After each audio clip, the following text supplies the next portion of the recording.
नमस्कार बच्चों, हमारे YouTube चैनल फूलपुर एजुकेशनल अकादमी में आप सभी का स्वागत, वंदन, अभिनंदन है। और हम आशा करते हैं कि आप भी स्वस्थ मस्त जबरदस्त होंगे। जैसा कि हमने कल छंद विषय पर एक वीडियो जारी किया है और अभी आप लोगों के बीच में नहीं गया है, बस जल्द ही वह जाने वाला वीडियो है। और आज हम अलंकार को लेकर के उपस्थित हुए हैं और अलंकार का हिंदी पद्य साहित्य से बहुत ही गहरा संबंध रहा है। जैसा कि बताया भी गया है कि जिस तरीके से हिंदी गद्य साहित्य में कई विधाएं हैं, ठीक उसी प्रकार से हिंदी पद्य साहित्य में 3 प्रकार की विधा है और उन 3 विधाओं में रस, छंद, अलंकार का नाम वर्णित है। तो रस का हमने वीडियो बना ही दिया है और ये आपके बीच में चला भी गया है। और छंद का जो है आज हो सकता है आपके बीच में वीडियो जाए। और आज हम अलंकार को लेकर के उपस्थित हुए हैं। अलंकार के विषय पर हम आज चर्चा करना चाहते हैं, आप लोगों को बताना चाहते हैं कि अलंकार यूपी बोर्ड में 2 नंबर का क्वेश्चन आता है, उसकी परिभाषा और उसका एक उदाहरण लिखने के लिए आता है। तो आप इस अलंकार को अच्छे तरीके से पढ़ लेंगे, जान लेंगे और इसमें उदाहरण भी दिए गए हैं, तो आप उसकी परिभाषा लिख करके उदाहरण दे करके 2 नंबर प्राप्त कर सकते हैं। चलिए आ जाइए विषय पर। अब यहां देखिए अलंकार दिया है। अलंकार शब्द, अलंकार की परिभाषा क्या है इसके बारे में जान ले। जैसे कि अलंकार काव्य की सुंदरता, काव्य की सुंदरता बढ़ाने वाले जो तत्व होते हैं उसको अलंकार कहा जाता है। काव्य की सुंदरता बढ़ाने वाले तत्व को ही अलंकार कहा जाता है। और अलंकार के देखिए, अलंकार के 2 भेद हैं, शब्दालंकार और अर्थालंकार। शब्द और अर्थालंकार भेद हैं अलंकार के 2। और शब्दालंकार की परिभाषा यहां देख लीजिए, जहां काव्य के शब्दों में, जहां काव्य के शब्दों में रोचकता उत्पन्न हो जाए, जहां काव्य के शब्दों में रोचकता उत्पन्न हो जाती है वहां शब्दालंकार होता है। शब्दालंकार की यही परिभाषा है। और अब दूसरा जो अलंकार है वह अर्थालंकार है। अर्थालंकार के बारे में जान ले, जहां काव्य के शाब्दिक अर्थ में जो आपके समक्ष कविता का रूप है, यदि उस कविता के रूप में जो शब्द आए हैं उसके अर्थ में रोचकता जब उत्पन्न हो जाती है तो वहां अर्थालंकार होता है। और शब्दालंकार के मुख्य, शब्दालंकार के कितने भेद हैं? तो शब्दालंकार के मुख्य 3 भेद हैं, अनुप्रास अलंकार, यमक अलंकार और श्लेष अलंकार। अनुप्रास, यमक, श्लेष, ये 3 जो भेद हैं ये शब्दालंकार के भेद हैं। अब आ जाइए अर्थालंकार। अर्थालंकार के कुल कितने भेद हैं मुख्य? तो अर्थालंकार के मुख्य 7 भेद हैं। अतिशयोक्ति अलंकार, संदेह अलंकार, भ्रांतिमान अलंकार, उत्प्रेक्षा अलंकार, उपमा अलंकार, मानवीकरण और रूपक अलंकार है। अब हमने इस तरीके से एक चार्ट बनाया है और इस चार्ट में जिस अलंकार का जो भेद हमने बताया है उसका भी हमने नाम लिखा है। जैसे कि देखिए यहां अलंकार, अलंकार कौन सा? वही शब्दा अलंकार। शब्दा जो अलंकार है ये शब्दालंकार के कितने रूप हैं अभी यहां फिलहाल हमने वहां बताया है कि शब्दालंकार के मुख्य 3 भेद हैं। तो यहां भी हमने अलंकार, अलंकार के भेद, पहचानने का तरीका और उसका उदाहरण हमने यहां दिया हुआ है। इसको आप नोट कर लेंगे तो आपके लिए ये बेहतर काम करेगा और आपको 2 नंबर का भागीदार बनाएगा। अब जैसे देख लीजिए, यहां पर हमने इस तरीके से चार्ट बनाया तो शब्दालंकार के अंतर्गत आने वाला पहला जो अलंकार है अनुप्रास अलंकार है।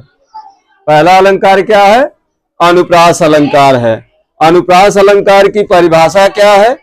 जहां वर्ण या वर्ण समूह, चाहे वर्ण हो चाहे वर्ण समूह हो, उसकी आवृत्ति बार बार हो तो वहां पर अनुप्रास अलंकार होता है। अनुप्रास अलंकार को पहचानने का तरीका यही है कि जहां वर्ण या वर्ण समूह की आवृत्ति बार बार हो, ऐसी दशा में उस पद्य में अनुप्रास अलंकार होगा। और उसका जो उदाहरण है, उदाहरण दिया गया है कि तरनि तनुजा तट तमाल तरवर बहु छाए। अब यहां देख लीजिए पहचानने का तरीका, जैसे कि यहां जहां वर्ण या वर्ण समूह, अब यहां देखिए वर्ण समूह में ता की आवृत्ति हुई है, इसमें भी ता शब्द की आवृत्ति हुई है, इसमें तट में भी ता की हुई है, तमाल में भी, तरवर में भी। तो कहने का मतलब यह है कि इन वर्ण समूहों में ता वर्ण की आवृत्ति हुई है, ता अक्षर की आवृत्ति हुई है, इसलिए यहां पर अनुप्रास अलंकार होगा। और दूसरा शब्द का जो भेद है वह यमक है। यमक अलंकार को कैसे पहचानना है? जहां कोई एक शब्द, मतलब जहां कोई एक शब्द एक से अधिक बार, मतलब एक से अधिक बार आए, लेकिन उसके जो अर्थ हैं अलग अलग हो। उसके अर्थ क्या हो? अलग अलग हो। शब्द एक से अधिक बार आए लेकिन जो उसका अर्थ है वह अलग अलग होगा। जैसे कि यहां देख लीजिए, उदाहरण में हमने समझाया है कनक कनक, कनक कनक शब्द दिया है तो कनक कनक ते 100 गुनी मादगता अधिकाय, एक पाए बौराय जग एक खाए बौराय। तो एक पाए बौराय जग एक खाए बौराय। अब इस तरीके से देखिए, यमक अलंकार को पहचानने का यह सबसे बढ़िया तरीका है। अब यहां देख लीजिए कनक, कनक शब्द 2 बार आया है, लेकिन पहले कनक शब्द का अर्थ सोना होता है और दूसरे कनक शब्द का अर्थ धतूरा होता है। इसलिए यहां यही दिया गया है कि यदि आदमी को सोना ज्यादा मिल जाए तो भी वह पागल हो जाता है, और यदि धतूरे का सेवन कर ले, धतूरे को खा ले, तब भी वह पागल हो जाता है। तो बौराए का मतलब बौराए जाता अर्थात पागल हो जाता है। तो कहने का मतलब है यह है कि यमक अलंकार को भी पहचानने में किसी प्रकार की कोई दिक्कत नहीं होगी। पाए बौराए जग और एक खाए बौराए। अब यहां आ जाइए, शब्दालंकार का जो तीसरा भेद है वह है श्लेष अलंकार। श्लेष अलंकार को कैसे आप पहचानेंगे? जहां कोई एक शब्द एक बार आए, लेकिन उस शब्द के अर्थ भिन्न भिन्न हो। जहां कोई एक शब्द एक बार आए लेकिन उस शब्द के अर्थ अलग अलग हो, भिन्न हो, वहां श्लेष अलंकार होगा। अब यहां देखिए उदाहरण में, जैसे यहां लिखा है सुबरन, सुबरन को खोजत फिरत कवि व्यभिचारी चोर। सुबरन को खोजत फिरत कवि व्यभिचारी चोर, कवि व्यभिचारी चोर। अब सुवर्ण शब्द का अर्थ क्या है? सुवर्ण शब्द का अर्थ सुंदरता से है। जैसे कि सुंदर अक्षर किसके लिए? कवि के लिए।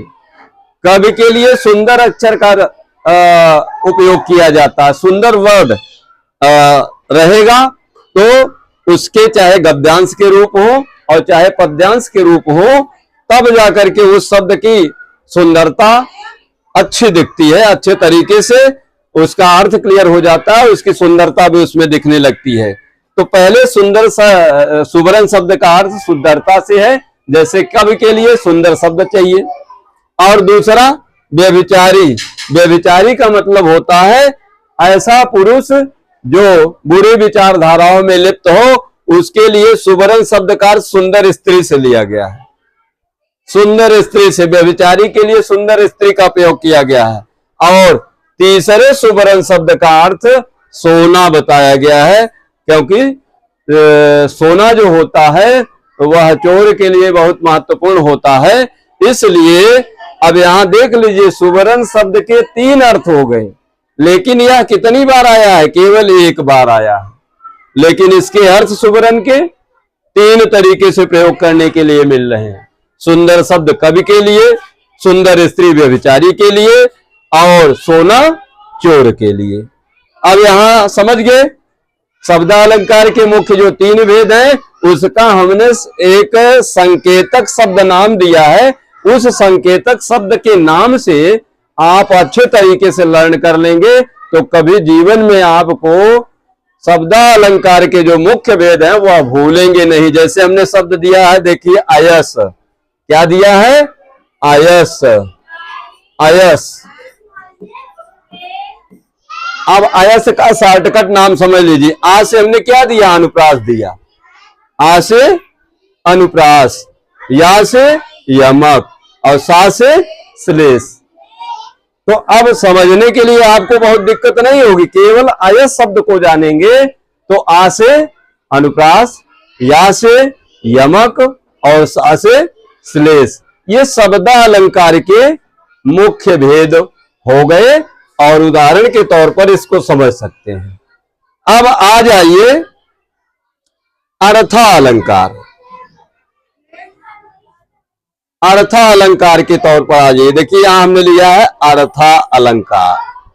अब अर्थालंकार के कितने भेद हमने बताए हैं? अर्थालंकार के मुख्य हमने 7 भेद बताए हैं और उन 7 भेदों में देख लीजिए, यहां हमने दिया है, पहला जो दिया है अतिशयोक्ति अलंकार। अतिशयोक्ति अलंकार की परिभाषा क्या होती है? अब यहां हमने बताया है, देख लीजिए। जहां बात को बढ़ा चढ़ा कर कहा जाए, मतलब किसी पद्यांश में या कहीं पर बहुत जब बढ़ा चढ़ा करके वर्णन किया जाता है तो वहां पर अतिशयोक्ति अलंकार होता है। समझने का, अतिशयोक्ति अलंकार के समझने का तरीका यही सबसे अच्छा है कि वहां बहुत बढ़ा चढ़ा करके वर्णन किया जाएगा। जैसे देख लीजिए, हमने यहाँ पद्यांश के रूप में दिया कि हनुमान की पूंछ में लगन न पाई आग, लंका सारी जल गई, गए निशाचर भाग। अब समझ लीजिए कि हनुमान की पूंछ में जो आग लगाई उसको इतना बढ़ा चढ़ा करके वर्णन कर दिया गया कि आग लगी नहीं पाई और लंका जल गई, इतना बढ़ा चढ़ा करके वर्णन किया गया है। तो जाहिर सी बात है कि यहाँ अतिशयोक्ति अलंकार हो जाएगा, इसमें कोई संदेह नहीं। इसको पहचानने में कोई दिक्कत परेशानी आपके सामने नहीं आएगी। और दूसरा हमने दिया संदेह, संदेह अलंकार। संदेह अलंकार अर्थालंकार का ही रूप है। अब इसकी परिभाषा देख लीजिए कैसे आप पहचानेंगे। जहां किसी वस्तु की समानता, जहां किसी वस्तु की समानता या तुलना को देखकर शंका बनी रहे। किसी वस्तु को आप देखें और देखने के बाद आप क्लियर नहीं कर पा रहे हैं उस वस्तु को कि ये वाकई है क्या, जहां शंका बनी रहे यह वही है या कुछ और है, मतलब वहां शंका बनी हुई है, वहां संदेह अलंकार होता है। जैसे देख लीजिए, यहां हमने पद्यांश के रूप में उदाहरण के तौर पर हमने दिया है कि नारी बीच सारी है कि सारी बीच नारी, नारी बीच सारी है कि सारी बीच नारी है, कि सारी ही की नारी है कि नारी ही की सारी है। इस तरीके से इस पद्यांश में देख लीजिए, भ्रम वाली स्थितियां, संदेह वाली, शंका वाली स्थितियां बनी हुई, भ्रम नहीं शंका वाली स्थितियां बनी हुई है। और जब शंका वाली स्थितियां बनी हैं तो जाहिर सी बात है कि वहां पर संदेह अलंकार होगा। इसीलिए उसका नाम ही है कि संदेह। संदेह का मतलब ही होता है कि शंका बनी रहे, शक बना रहे। अब तीसरा जो अर्थालंकार का भेद है भ्रांतिमान। भ्रांतिमान अलंकार को जान लीजिए। जहां भ्रम जैसी स्थिति उत्पन्न हो जाए वहां भी भ्रम हो रहा है कि वाकई रस्सी है या सर्प है। भ्रम वाली स्थिति उत्पन्न हो रही है। रस्सी को देख करके मन में यह डर लग रहा है कि कहीं यह रस्सी सर्प तो नहीं है, इस तरीके का भ्रम उत्पन्न हो जाए तो समझ लेना कि वहां पर भ्रांतिमान अलंकार होगा। और देख लीजिए यहां हमने उदाहरण के तौर पर समझाया भी है कि बिल विचारी प्रविशन लगो नाग सुंड में ब्याल ताहू कारी ऊख भ्रम लियो उठाए उताल। अब बिल विचारी, जैसे कि नाग जो है, नाग माने सर्प, सर्प जो है हाथी के सूंड को देख करके उसको वह बिल समझ लेता है। अब बिल समझ करके हाथी के सूंड में, यानी देखिए सूंड का मतलब सूंड होता है, नाग जो है हाथी के सूंड में, ब्याल माने सर्प होता है, वह घुसना चाह रहा है। लेकिन वहीं हाथी के मन में भी कौन सी स्थितियां उत्पन्न हो रही है, भ्रम के स्थितियां उत्पन्न हो रही है। तो देखिए ताहूकारी, हाथी क्या समझ रही है उस सर्प को, हाथी उस सर्प को समझ रही है कि ये गन्ने का पार्ट गिरा हुआ है, गन्ने का पार्ट गिरा हुआ है, गन्ने का कोई भाग गिरा हुआ है। तो हाथी और सर्प दोनों के मन में भ्रम उत्पन्न हो रहा है। सर्प के मन में हाथी के प्रति, सूंड के प्रति, और हाथी को सर्प ना लग करके वह गन्ने का रूप दिखाई दे रहा है। तो जहां भ्रम वाली स्थितियां उत्पन्न हो वहां पर भ्रांतिमान अलंकार होता ही है। अब इसके बाद आ जाइए उत्प्रेक्षा अलंकार, यह अर्थालंकार का ही रूप है।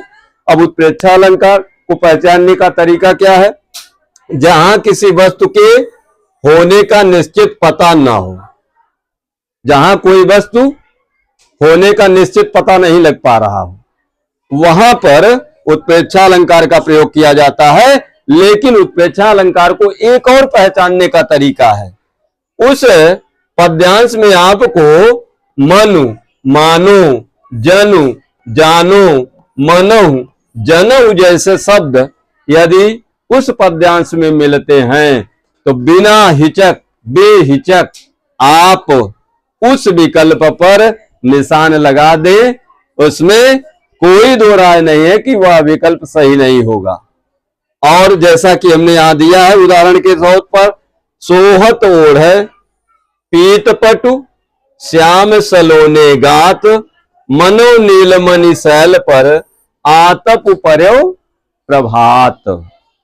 अब देख लीजिए इसमें मनो शब्द आया है, और जब मनो शब्द आया ही है तो जाहिर सी बात है कि मनु मानो लिखा गया है, तो इसको पहचानने में कोई दिक्कत है नहीं, कोई परेशानी नहीं। यहां पर उत्प्रेक्षा अलंकार एकदम राइट है, सही है। इसके बाद आ जाइए उपमा अलंकार। उपमा अलंकार के परिभाषा को जान ले, कैसे उपमा अलंकार को पहचाना जाए।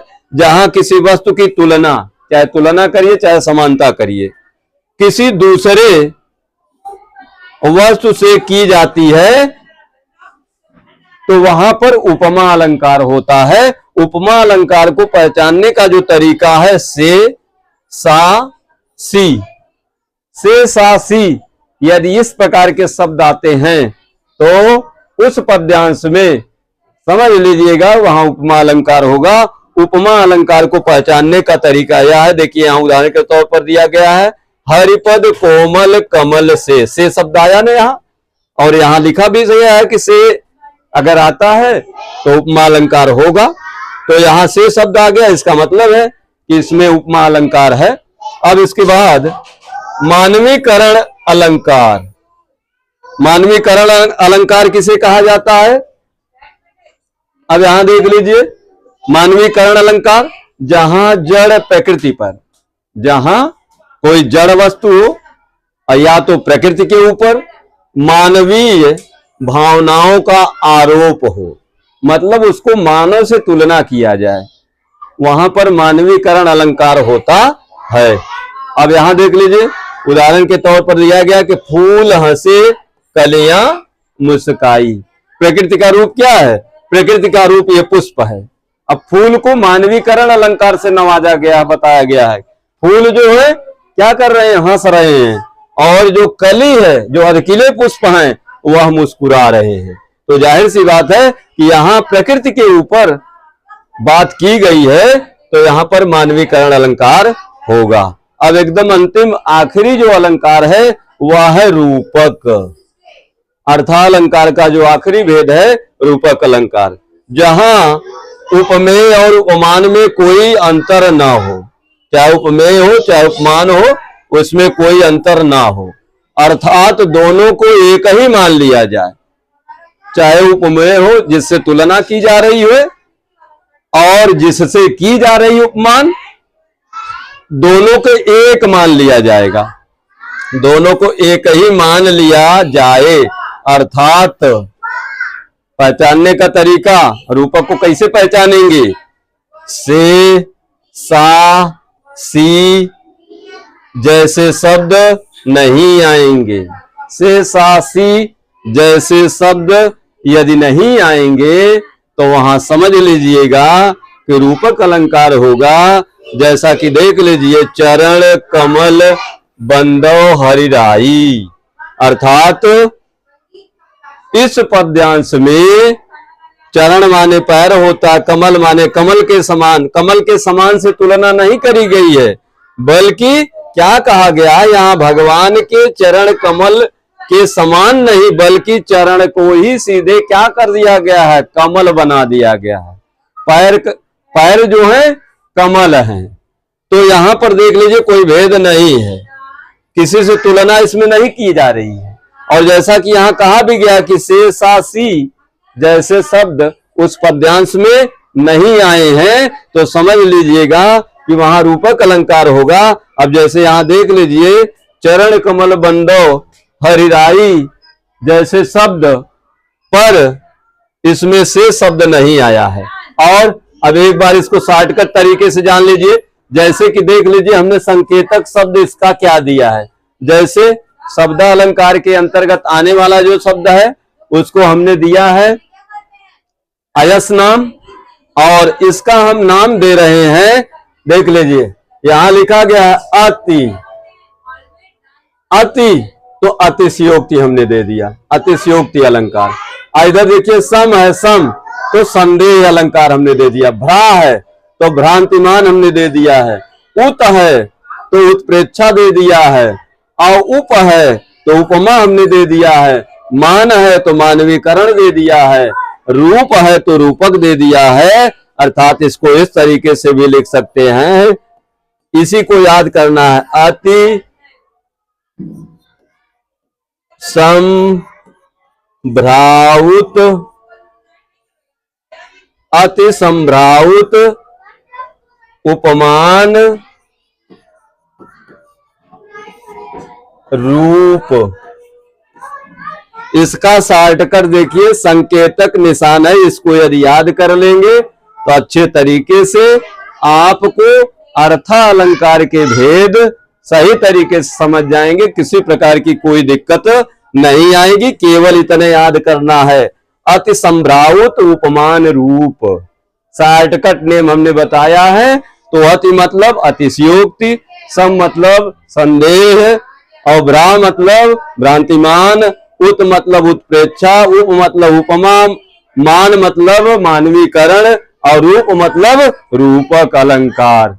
जैसा कि हमारे द्वारा दी गई जानकारी से आप समझ गए होंगे, और यदि संतुष्ट हुए हैं हमारी दी गई जानकारी से तो हमारे इस चैनल को लाइक करें, सब्सक्राइब करें, फॉलो अवश्य करें।